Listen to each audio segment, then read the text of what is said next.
So I was supposed to get a green screen delivered Friday. Guess what? Didn't show. Nobody knows where it is. It left the warehouse on Thursday night. It hasn't showed up anywhere yet. Guess what? Green screens are in high demand.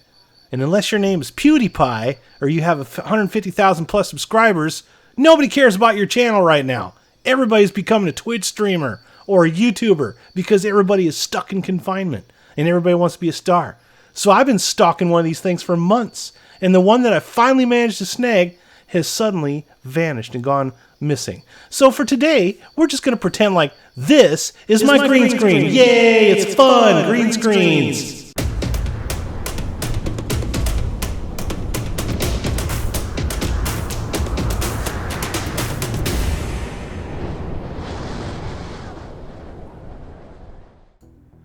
What's up, YouTube? It's Adam from raidersofthelostflicks.com. Remember, if it's a bad movie, we want to know about it.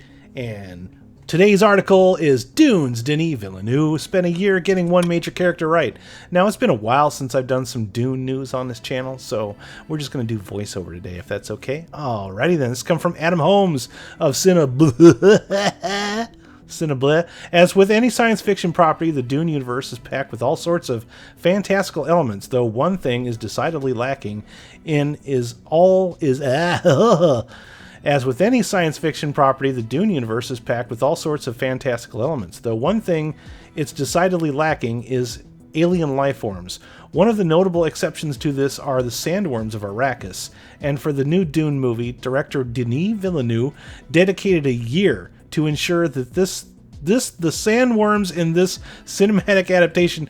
Adam, you need to learn how to write, buddy. You need to learn how to write so that the words flow as I'm reading them to the audience. You know what I'm saying, man? This is not how normal people write or read. So let's try this anyway. So Denis Villeneuve dedicated a year to ensure the sandworms in this cinematic adaptation were realized properly. There, I finally finished that. Whoa, sandworms. You hate them, right? I hate them myself.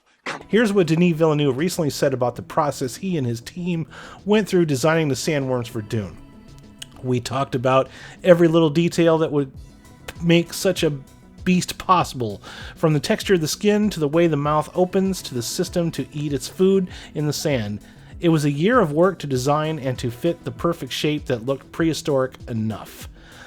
Although the sandworms have previously been shown off in David Lynch's Dune movie and the Dune miniseries that aired on the Sci-Fi Channel, with visual effects technology better than ever, and a filmmaker like Denis Villeneuve leading the charge, one can logically assume the sandworms in the new Dune will look even more glorious. However, as Denis Villeneuve laid out to Empire, he and his creative collaborators did their homework to ensure that these versions of the sandworms felt realistic yet still monstrous enough. For those unfamiliar with the Dune mythology, the sandworms can grow to hundreds of meters in length and are practically indestructible. The sandworms also guard melange deposits, with melange, one of the most valued substances in the Dune universe, that's the spice, being a byproduct of the creature's life cycle. As a result, parties looking to harvest melange, aka spice, on Arrakis must frequently contend with the sandworms. Warner Brothers has finally released the first pictures depicting many of the main Dune characters over last month, but still have yet to see any looks on the sandworms. I can easily envision our first glimpse of one or more of these monstrosities being saved for the end of the first Dune trailer, but for now we'll just have to keep imagining that how they'll look compared to their live-action predecessors. Now, I will say this, the way that the sandworms look is going to pretty much make or break this trailer. Because we've seen different adaptations of Dune. Yes, I want them to be gigantimous. I want them to be scary, but also like intriguing at the same time. Like the way you first looked at a great white shark. Like the first time you saw like the largest fish in the sea. Something that you see that just looks like something that looked like it lives naturally, but otherworldly at the same time. And yeah, I do believe that the way that these look will make or break the way that this movie is perceived. But that's not the only news I want to give on Dune. This article, coming from Screen Rant. The Blade Runner 2049 Australia can't figure out how Denis Villeneuve's Dune movie got greenlit after this film bombed at the box office. And whenever somebody talks about this, it makes me angry, because my sister and I went to go see this movie opening day, and we don't agree with how this turned out. A lot of this dealt with the fact that Blade Runner is kind of a niche audience to begin with. Not everybody is into cyberpunk noir. You know, it's a very niche audience. They didn't advertise it very well. There was way too long of a split between the original and the sequel, and nobody knew what to think about it. Everybody was kind of surprised, like, what is this? You know, it was a mixed bag, and it didn't do well at the box office. So the Blade Runner 2049 Honest trailer is here, a sequel to Ridley Scott's landmark 1982 sci-fi movie Blade Runner 2049 picks up in the eponymous year with Ryan Gosling's K as replicant LAPD officer and Blade Runner who stumbles upon a secret that, if made public, would forever change the relationship between humanity and machine kind. Although it was critically acclaimed and won a pair of Oscars, the Blade Runner sequel was a box office bomb, grossing $260 million against a budget reportedly be upwards of $185 million. As a result, any plans for additional Blade Runner films have since been abandoned. And that is fucking unfortunate. In spite of this, Blade Runner 2049 director Denis Villeneuve is due to return with another highly ambitious and cerebral, not to mention expensive, sci-fi epic later this year in the form of Dune, the first of a planned two-part adaptation of Frank Herbert's touch-tone 1965 novel. It's a peculiar move for Warner Brothers purely from a business perspective, considering how much money they lost on Villeneuve's last costly, though thought-provoking sci-fi feature. So naturally, as you'd expect, Screen Junkies points to that in their latest video. With marketing for Dune now underway ahead of its release in December, assuming it's not delayed until 2021, Screen Junkies is going to release an honest trailer for Blade Runner 2049. Take a look. We're not going to do that. I'm not going to pay any attention to Screen Junkies for this. You can check this out at your leisure. All in all, this honest trailer doesn't really have anything too bad to say about Blade Runner 2049 itself, other than gently poking fun at Villeneuve's moody storytelling and the acting by Gosling and Harrison Ford, reprising his role as Rick Deckard. The most damning criticism here is the same one a number of people have raised before. It treats its female characters badly. I disagree. And in a manner that's at least problematic. Oh, there it is right there. There's that word. There's that word. It's problematic, so we know what this guy's agenda is. At the same time, the trailer illustrates why Villeneuve's sci-fi projects aren't exactly an easy sell to casual audiences. They're much more contemplative than action-packed and generally have limited potential to box office. Look, everything doesn't have to be the fucking Avengers. All right? You know, you can make some movies for adults once in a while, and people will show up if you have a good script and you've already got a good novel to base it off of. Dune is a fantastic novel. I'm reading it right now. I'm trying to finish it before the movie comes out. This wasn't an issue for filmmaker's 2016 hit Arrival, since it cost a modest $47 million to make. I have Arrival on Blu-ray. But it was for Blade Runner 2049, it could simply prevent his Dune from becoming a franchise, like WB clearly wants. That being said, there already seems to be more buzz for Dune than there was ever for Blade Runner 2049. Yes, because Dune fans would like to see at least one decent movie made in their lifetime. Of all the things being remade, this is the one that deserves a remake more than anything else, because Dune is a great story.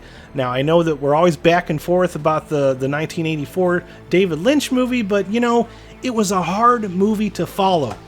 Narratively, it's a mess. Gorgeous to look at. All right, fantastically shot movie, gorgeous to look at, but narratively a mess. There is so many different ways that they could have made that. Plus, they tried to squeeze way too much story into too short of a time, and it just wasn't done very well. Plus, whereas the original Blade Runner has always been a cult film, the Dune fan base is bigger and has long awaited a really good movie adaptation of the property, like I just said. They feel Villeneuve can deliver. Yes, I can't think of a better guy to do this movie. I really can't. Based on his previous work on Arrival and Blade Runner sequel, for those new, the franchise Dune also features an all-star-led cast. And I love saying this cast because I'm just amazed at who they found to do this. Timothy Chalamet, Oscar Isaac, Jason Momoa, Zendaya to help get them interested. Also, don't forget Stellan Skarsgård, Baron Harkonnen. On the other hand, some people already feel Dune looks overly serious, like Blade Runner 2049. So there's another factor working against the film. Whichever way you look at it, WB is taking a big risk, and it may or may not pay off. So I don't agree with Screen Junkies here whatsoever. I don't really agree with Sandy Schaefer either. I don't think that the Blade Runner movie was mean to its female characters. I think that's looking for something that's really not there.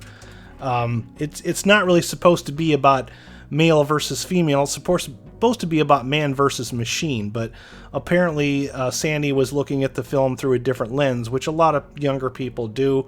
They're just unable to enjoy things because they're always judging everything based on its politics rather than its story. So Blade Runner 2049, say what you want about it. It's one of my favorite movies of the last decade. I've mentioned that several times. I'll defend it. And that's why I'm excited that Denis Villeneuve is the guy that's going to be working on Dune, because I want to see at least one good sci-fi franchise come out of this shit show that's post-2020. You know, everything's been ruined by social justice politics. Star Wars, Star Trek, Doctor Who, all of it. I don't think yet that Denis Villeneuve has injected any of that stuff into his movies. He's more about the story and the storytelling visually versus verbally, which is what I like about his direction style. So I have a feeling that this will be really good. Now, you know, if they want to make, you know, a gender swap, as long as it doesn't ruin the story, I'm fine. As long as it doesn't feel like forced politics, I'm okay. All right, I just want to see one good adaptation, and I'm hoping it takes off, because people that like genre films have a hole in their life right now where something belongs. You know, they don't have Game of Thrones anymore. You can say what you want about the prequels. Maybe it'll be all right, maybe it won't. Everybody seemed to hate the ending. I'm not really into Game of Thrones, so I have no investment there. But I can tell you right now that Star Wars, Star Trek, and Doctor Who are disasters right now, because they've prioritized partisan politics over good storytelling, and that's why we need Dune right now more than ever. What do you guys think? Leave a comment down below. Make sure you check out the channel tomorrow night. I'm going to be on there with Loitering in Wonderland around 10 p.m. Eastern Standard Time. We're going to be talking about season 5, episodes 12 and 13 on the channel. Usually we take like a 25-minute episode of Twilight Zone and then just tear it apart for about an hour, and you get some pretty good conversations going on right there. I have a lot of fun doing that. That show's really taken off. Also, make sure you check back this weekend. We're going to be doing Troll 2. That means that you can watch the show with us on YouTube. We'll sync up, we'll watch it together, then we'll review it, and then we'll let you leave a review too. I usually post a poll up on my website, raidersofthelostflicks.com, so we let the audience have a score as well. So you guys have yourselves a fantastic day, and this is Adam signing out. Peace. Remember, every time you don't subscribe, God kills a kitten.